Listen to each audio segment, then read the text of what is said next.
que estejam bem. E hoje, na manhã desta sexta-feira, nós iremos concluir os nossos estudos do capítulo 4 de Geografia, Caderno 3, Imigrantes e Paisagens. E ao longo desse capítulo 4, nós iremos estudar aí a influência dos diversos povos que deram origem ao povo brasileiro por meio da leitura de paisagens, ou seja, com o território brasileiro foi sendo modificado pelos elementos culturais provenientes aí dessas diversidades. Então, lá na página 34 e 35 do material de vocês, capítulo 4, nós iremos encontrar essa ilustração, onde nós temos aí um diálogo. Vamos ler esses diálogos. Está dividido em 4 partes e a primeira diz o seguinte: e podemos encontrar no Brasil bairros inteiros formados pela comunidade japonesa, como o bairro da Liberdade em São Paulo. Os afrodescendentes ainda são muito marginalizados na sociedade brasileira, mesmo nos dias de hoje. Sabia que o futebol chegou ao Brasil por meio dos imigrantes ingleses, Ana? O Esporte Clube Recife foi um dos primeiros times criado no país. Até hoje, as terras indígenas são desrespeitadas. Então, meus amores, nós estamos aí encontrando 4 conversas de 4 tipos de povos e culturas diferentes.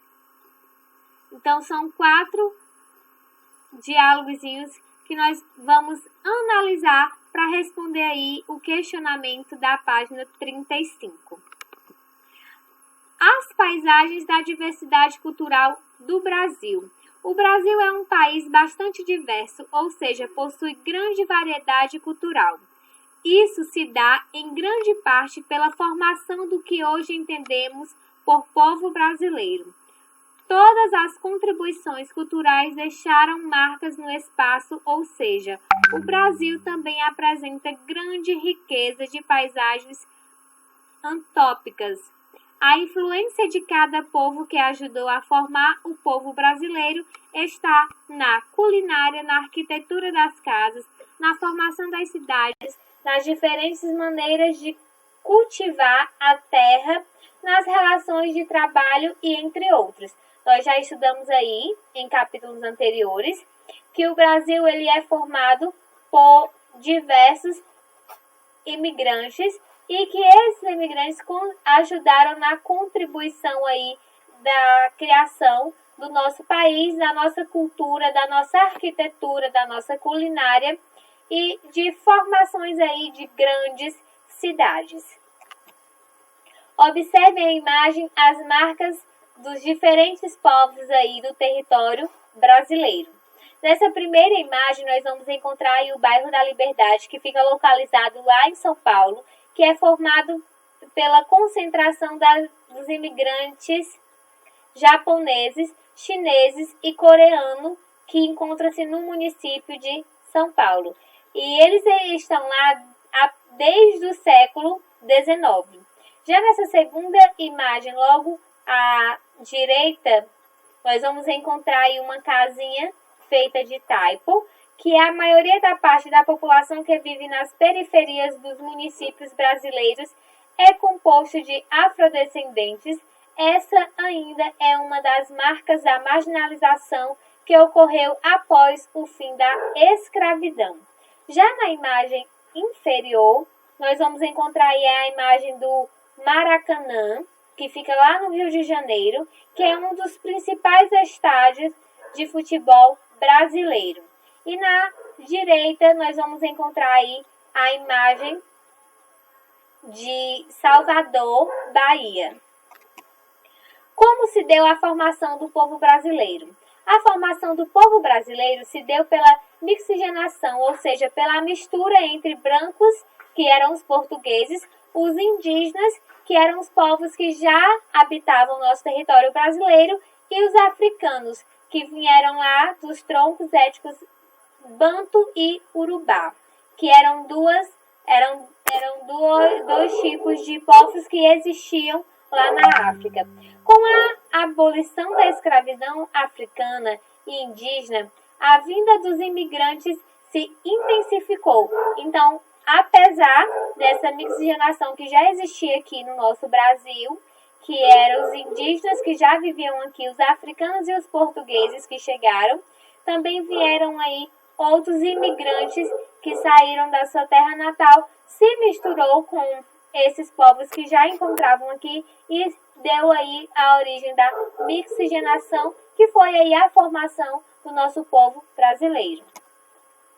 Mas, afinal, o que é a miscigenação? Nós já vimos aí que essa miscigenação é a mistura de vários povos, né, de várias etnias, e todo o brasileiro, mesmo alvo de cabelo loiro, traz na alma, quando não na alma e no corpo, a sombra ou pelo menos a pinta do indígena ou do negro.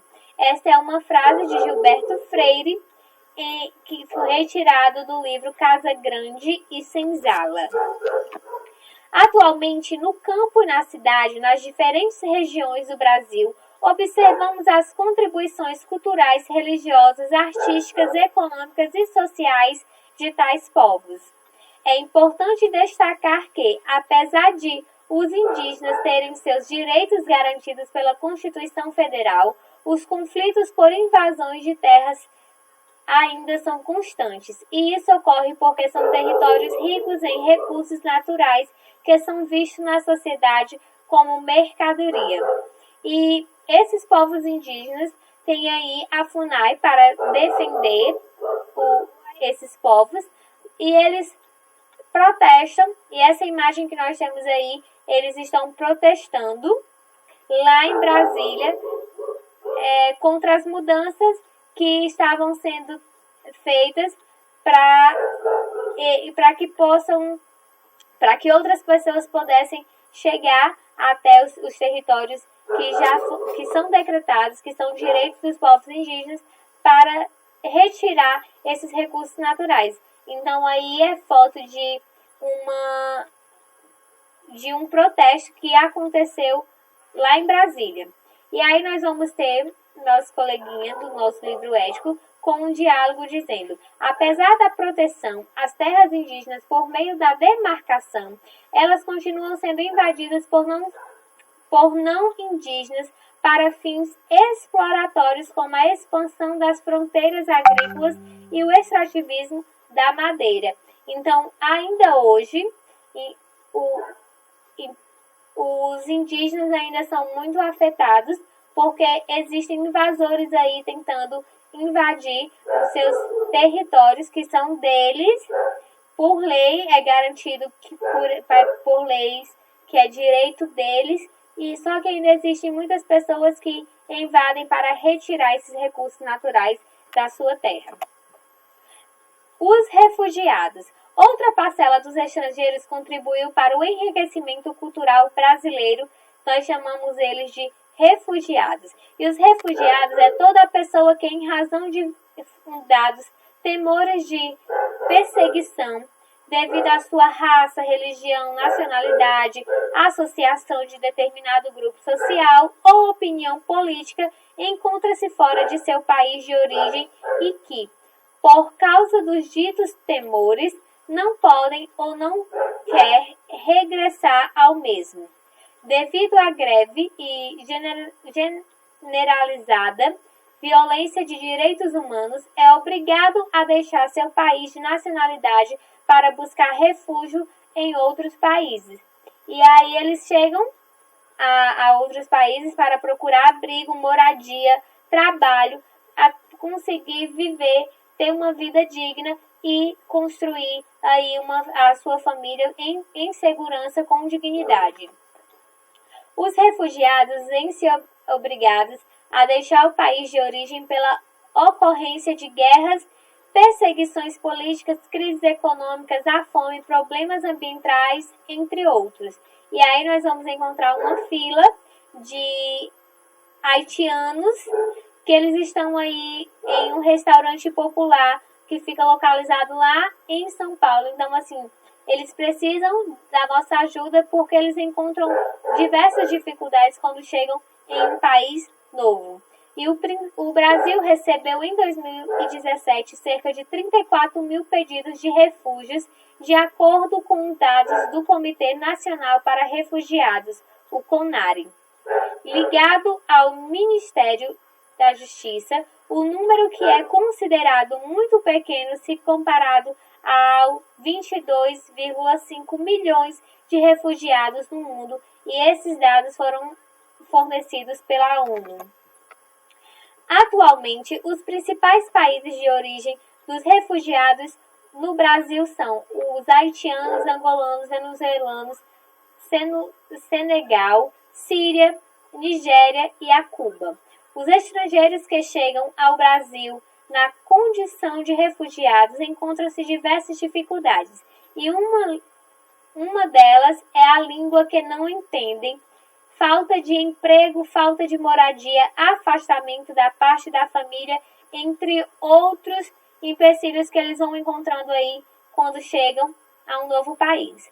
Apesar da situação da penúria e insegurança, os refugiados trazem enorme contribuição para o enriquecimento cultural do Brasil. Grande parte dos refugiados precisam trabalhar para sobreviver no país, por isso precisam entender a língua e os direitos e deveres no país onde vão trabalhar. E aí nós ainda temos muitas pessoas boas no mundo, e eles conseguem encontrar pessoas para auxiliar nessa linguagem, pessoas que estão dispostas aí a ensinar a língua portuguesa sem cobrar nada em troca, para facilitar essa transição de um país para o outro. Meus amores, como proposta de atividade, eu vou querer que vocês façam uma leitura de todo o capítulo 4, respondam aí a página 35, 38, 39, 41 e 42, caprichem na organização e na caligrafia. O prazo de entrega deste material é até o dia 24, ou seja, na próxima quinta-feira. Bons estudos, bom final de semana, um beijo e até